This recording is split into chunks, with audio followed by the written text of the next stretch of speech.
Hello les amis et bienvenue chez vous. Bonjour Nathalie Doucet.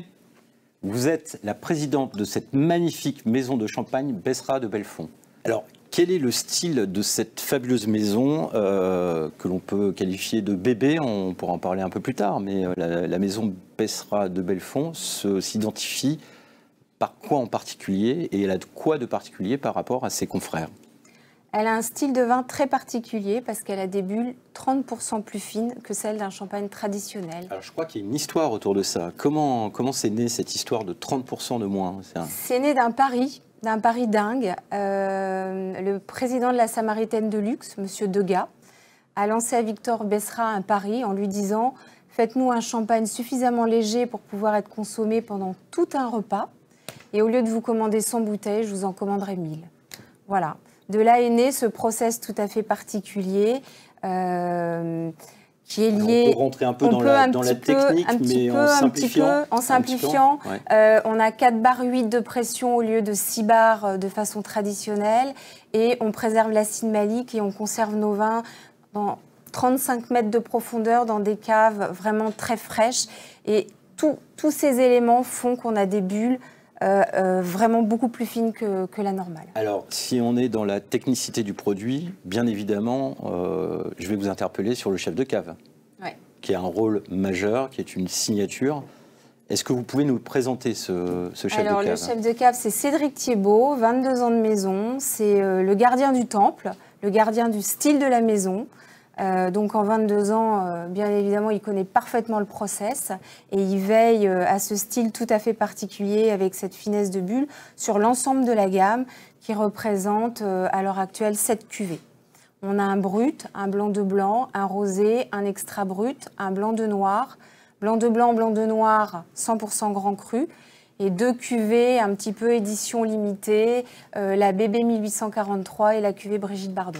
Alors, on va parler récolte aussi, hein, on en avait parlé en préparation, donc cette année est un peu spéciale. Cette année, c'était une année très particulière parce qu'on a eu du gel, de la grêle, de la pourriture, du mildiou, de l'oïdium.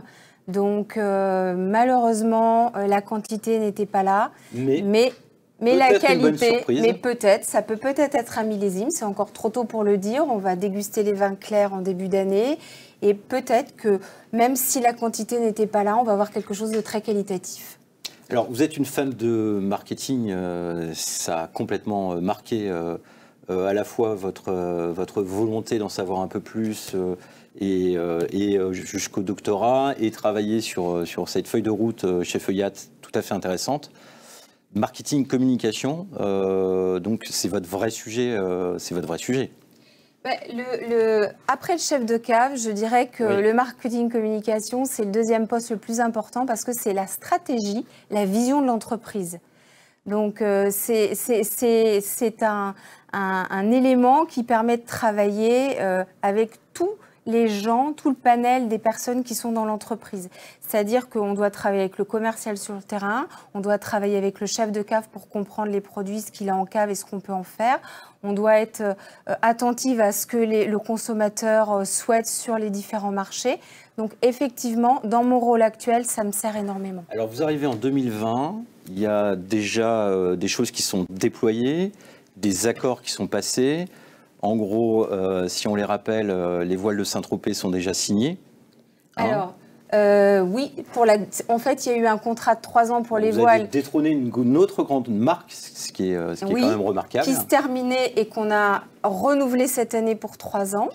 Voilà, donc ça a montré que la maison était bien présente à Saint-Tropez, la French Riviera, le French Art de Vivre, et puis Bébé. Parce que Bébé, là-bas, ça a une résonance toute particulière. De Belfond, c'est Bébé. C'est Bébé, c'est le deuxième Bébé. Il y a Brigitte Bardot et il y a nous. Voilà. Et alors, c'est vrai qu'on ne va pas contrarier une loi qui existe, qui est la loi E20. Mais sur le plan international, donc c'est un vrai sujet. Donc vous utilisez Brigitte Bardot. Alors, en égérie. On utilise son image jeune de femme libérée, puisque notre slogan, c'est liberté, élégance, simplicité. Et je pense que Et Dieu créait la femme, Brigitte Bardot, voilà, elle symbolise tout ça. Et elle nous a permis aussi, on a une cuvée qui lui est dédiée, qui est signée Brigitte Bardot. Donc vous l'avez rencontrée? Je l'ai rencontrée, voilà. J'ai rencontré son Toujours époux. aussi impliqué, on va dire que financièrement, ça rapporte directement à sa fondation et pas du tout en perso. Brigitte Bardot n'a aucun intérêt personnel dans l'histoire. C'est vraiment pour sa fondation, effectivement, tout à fait. D'accord, donc on a un territoire sur la côte est, côte ouest. Donc on continue du côté atlantique et là... Alors oui, en 2019, avant mon arrivée, il y a eu un renouveau de la marque qui a été fait, qui a été très bien fait, où on peut voir sur nos habillages, nos packaging, ce col rond qui représente une marinière. Donc on est très proche du domaine de la mer, du domaine maritime. Donc effectivement, il y a le sud de la France, mais il y a aussi toutes les côtes françaises à l'ouest. Et on a aussi un partenariat avec la maison Saint-James et aussi avec la Belle Illoise. Ces deux maisons représentent aussi le savoir-faire et l'art de vivre à la française. Donc on peut s'habiller, on peut faire de la voile, on peut faire de la pétanque. On peut manger des frites. On peut faire beaucoup de choses. On peut faire beaucoup de choses. On peut faire beaucoup de choses. Il faut quand même ne pas perdre de vue que c'est un champagne de gastronomie, que notre territoire de marque, ça reste la gastronomie, puisque c'est un champagne qui a été élaboré pour pouvoir être dégusté tout au long d'un repas. Comment on arrive à séduire un chef pour qu'il installe votre marque justement sur les étoilés? Je crois que la séduction, elle se fait après la dégustation. Voilà, tout simplement parce que le produit parle de lui-même. Sa qualité, son élégance, sa fraîcheur, cette finesse, le fait de préserver l'acide malique, on a des arômes puissants, mais en même temps, on a extrêmement d'élégance, on a beaucoup de fraîcheur et une longueur en bouche avec une finale très fraîche. Alors, ce qui est assez surprenant quand on regarde, vous arrivez en 2020, un territoire de marque est installé. Et là, très logiquement, quand un nouveau président est nommé, il pète tout, hein, pour appeler un chat un chat. Et vous arrivez, vous dites, vous dites quoi? Parce que finalement, vous avez préservé et vous avez même amélioré, si j'ai bien compris. Alors, moi, je dis, il y a des choses très intéressantes qui ont été faites. Je fais un état des lieux et je constate qu'il y a des choses qui fonctionnent et qui fonctionnent très bien. Et j'adhère à ce côté un petit peu décalé, un petit peu plus jeune de cette marque. Mais je me dis, on a peut-être un petit peu oublié de parler du discours sur le vin. Donc on va remettre le discours du vin sur le devant de la scène et on va l'associer avec cette nouvelle image. Et les deux fonctionnent très bien. Et la mayonnaise, je crois, est en train de prendre. Voilà. Donc ça, c'est si on reprend les chiffres concrètement, Besserade Belfond, c'est un effectif de quel ordre? Alors, Besserade Belfond, actuellement, puisque j'ai procédé à une filialisation aussi l'année dernière pour qu'on ait notre propre réseau de distribution 100% CHR dédié à la marque, avec notre propre équipe marketing communication, notre propre équipe commerciale France et Export. Ça représente un peu plus d'une dizaine de personnes dans les bureaux. Et après, il y a les gens en production. Et puis, il y a tout ce qui est les RH, la supply chain. Et avec le soutien donc, du groupe voilà, Lançon. Du groupe, tout à fait. Et le groupe Lançon, on rappelle, numéro 1, numéro 2 mondial? Oui, à peu près. Voilà, c'est ça. Toujours, voilà, on est dans la tête. Voilà. Et donc, eux vous laissent carte libre totale avec ce qui devient finalement le produit de luxe dans le groupe. Je pense qu'il y avait vraiment cette volonté de faire de cette marque une petite pépite, un petit joyau. C'est une marque qui a toujours bénéficié d'une très belle image. Et donc, il suffisait juste de la remettre sur le devant de la scène avec les bons codes et le bon vocabulaire, les bons éléments de langage. Donc, moi, c'est mon travail et j'ai une bonne connaissance du milieu du vin, des journalistes. Certains sont devenus des amis et je leur ai demandé leur entière coopération. Et j'ai une équipe maintenant qui est derrière moi et je pense que voilà, ça fonctionne. Alors, il y a encore une autre très belle histoire, c'est le flacon. Le flacon, alors c'est un flacon iconique. Alors c'est Monsieur Béjot qui a trouvé un très beau flacon sur une brocante à Montmirail dans les années 70 et qui s'est dit pour la cuvée des moines, ça serait formidable d'avoir un beau flacon comme ça. Et à l'époque, il l'a payé 50 centimes de francs. Voilà. Et donc après, il a fallu l'industrialiser. Il a fallu l'industrialiser et maintenant, c'est notre flacon référence. Alors, votre passé industriel doit être aussi intéressant pour le coup, parce qu'on est sur le vin, la qualité, mais l'expertise industrielle est intéressante aussi. Elle est primordiale. Elle est primordiale parce qu'elle donne des éléments très importants sur la valeur des choses. Je m'occupais aussi à un moment donné dans mes fonctions des achats. Et en fait, tout ça, ça me permet de pouvoir travailler en disant là... Articuler avec l'ensemble des métiers. Et j'ai des variables d'ajustement. Et voilà, et de me dire, bon maintenant on parle aussi RSE, développement durable, il faut qu'on fasse des packaging qui viennent de France. La plupart de nos étuis sont fabriqués en France, nos coffrets bois sont fabriqués en France. Voilà, toutes ces démarches-là, plus les partenariats, voilà. On est vraiment une maison complètement française, un petit peu ce côté bleu, blanc, rouge le rappelle d'ailleurs dans nos codes couleurs. Bon. On rappelle aussi que cette année sera une catastrophe pour toute la partie des champagnes dits bio. Je crois qu'ils ont... les champagnes bio, oui, pour eux, ça va être très, très, très compliqué cette année, effectivement. C'est 20%, je crois, hein, c'est à peu près 20% de récolte et encore un peu compliqué. Certains ont fait zéro. Certains ont fait une année blanche. Oui, une année blanche. Alors, mais la Champagne bénéficie quand même de quelque chose d'extraordinaire, c'est qu'on a des vins de réserve. On peut travailler avec des vins de réserve. Voilà. Et là, en cave, vous disposez de, si on parle de ces vins de réserve... on a une capacité d'un peu plus de 5 millions de bouteilles en cave. Ah oui. Oui, oui. Donc 5 millions de bouteilles conservées. Tout à fait. Est-ce qu'on peut visiter vos caves? Alors, ça n'est pas encore accessible au public. On y réfléchit. Le no-tourisme, ça peut être aussi un volet supplémentaire dans l'histoire de la construction de la maison. On y réfléchit, mais actuellement, c'est réservé aux professionnels. D'accord. Donc, à venir. À venir, peut-être, oui. À venir. Qu'est-ce que l'on arrive à tirer comme bénéfice quand on mène une opération comme un accord avec la Belle-Îloise, un accord avec les voiles, d'un point de vue impact? Donc, ça ramène quoi? Les voiles de Saint-Tropez, on est là pour parler marketing, communication aussi. C'est un peu ce qu'on a promis à nos amis. Alors, les voiles, c'est un très beau partenariat parce que c'est une résonance internationale. Donc déjà, ça nous permet de faire venir nos importateurs, de les impliquer sur un événement qui est quand même magnifique. Vous avez pu venir, on a pu vous accueillir, aller sur les bateaux, voir les régates, c'est quand même quelque chose d'assez extraordinaire. C'est un moment très particulier. Voilà, c'est un moment très particulier, c'est un moment où on peut tisser des liens, où on est hors cadre professionnel et on tisse des liens tout à fait particuliers. Ça ne nous empêche pas de parler parfois travail, mais c'est complètement différent. Et ça nous permet aussi d'inviter nos clients, nos fournisseurs, nos partenaires pour passer de bons moments avec eux. Et en même temps, on est référencé dans la plupart des restaurants sur place. Donc moi, j'en profite pour aller voir les gens qui nous font confiance. Donc l'année prochaine, tout le monde sera invité?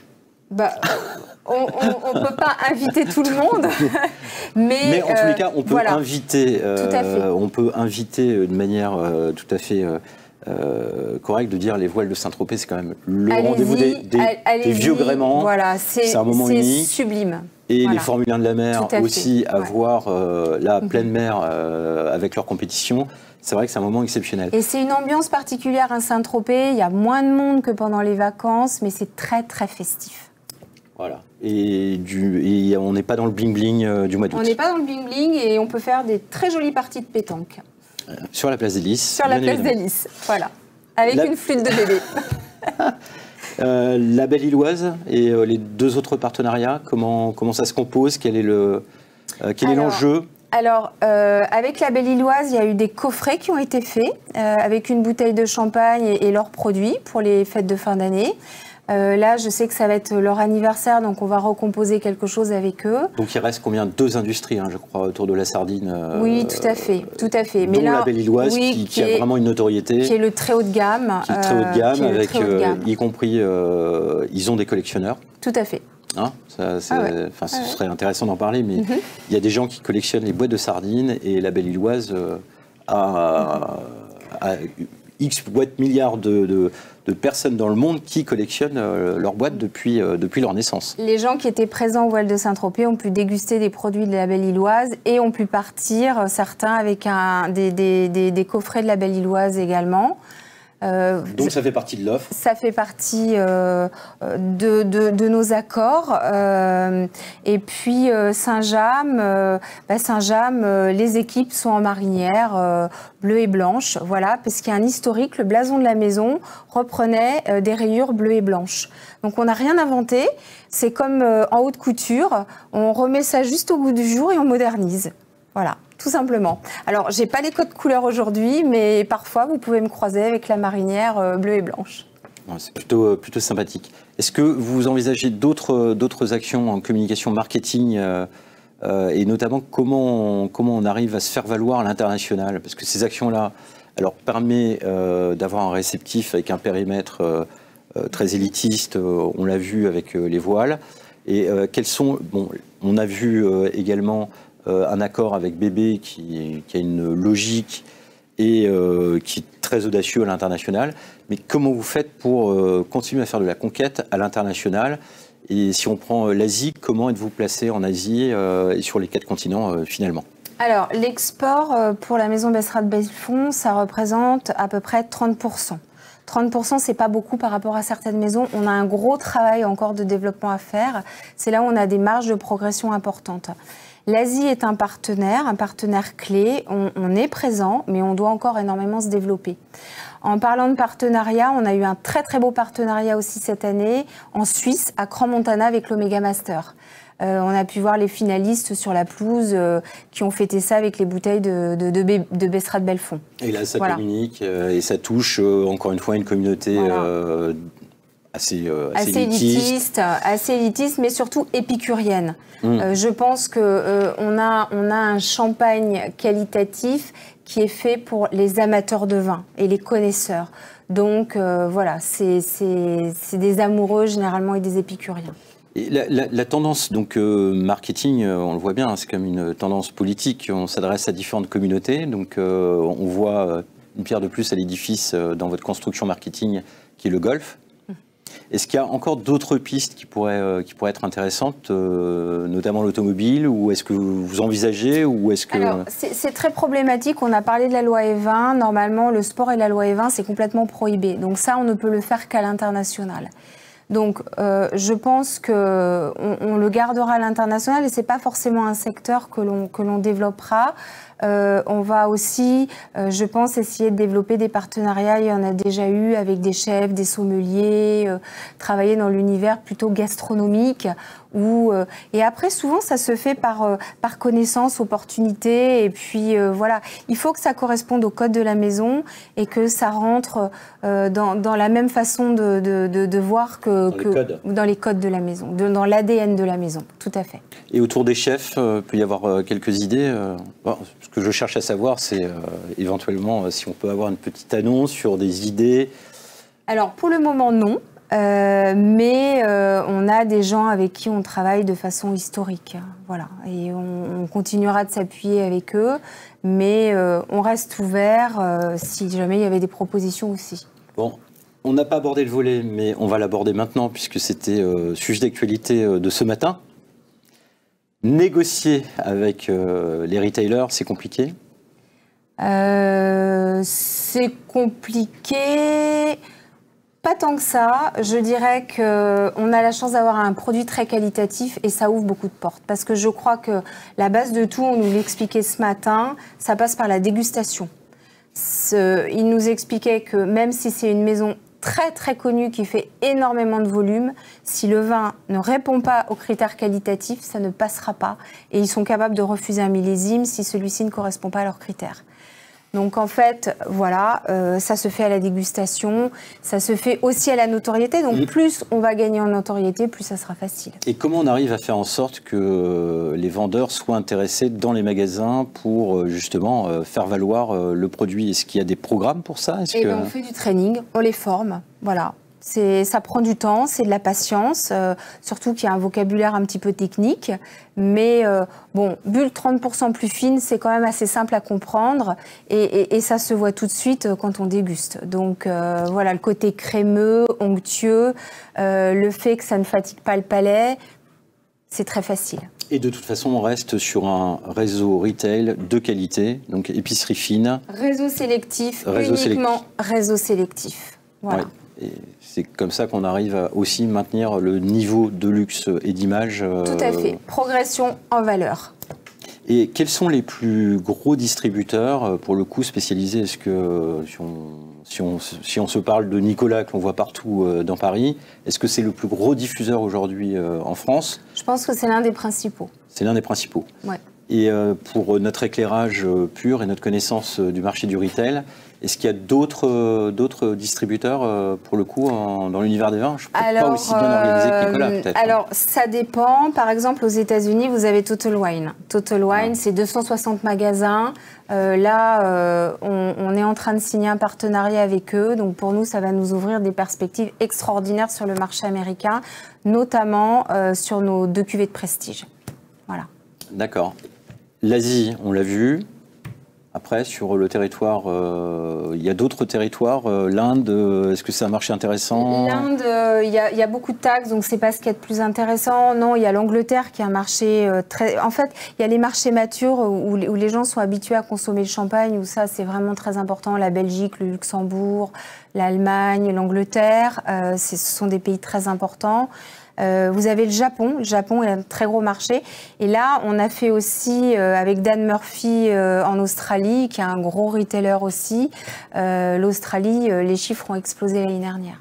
Alors, je ne peux que vous féliciter, et on le fera et on partagera tout à l'heure ensemble, sur vos actions marketing, communication, dans la continuité, dans l'accompagnement et avec ce retour sur la particularité du vin, on l'a dit.